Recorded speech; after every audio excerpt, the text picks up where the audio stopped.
Scott Reformers.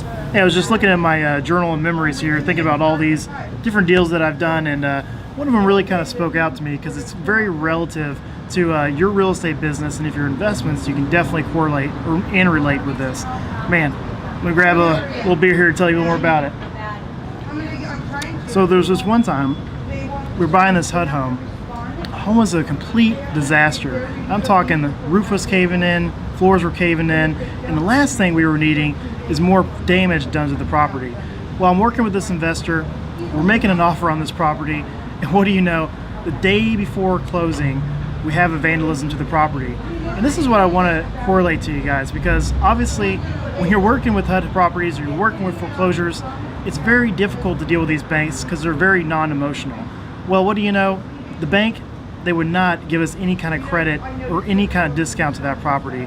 And they're very, very stubborn-headed because they're very numbers-driven. And I had to work with my client and almost kind of sit down and have a beer with them to be able to explain the process and the way these banks think. And see, guys, that's the biggest thing. When you can explain to your client the way the other person sees and thinks about the transaction, you're more liable to be able to get those deals and put them together. It's a much better process, and you're able to convey certain things that are able for your client to understand, for the seller's agent to understand, and whenever you can put those two together, you can make a deal happen. Sometimes that deal's got to happen over a beer to calm everybody's nerves because it can be quite stressful.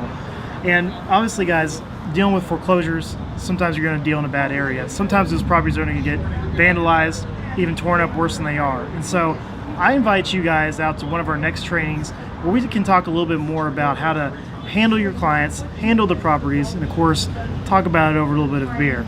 So guys, if you want to check out more, visit our website at therealreform.com or check out our Facebook page, and hopefully you guys get to enjoy the power of more.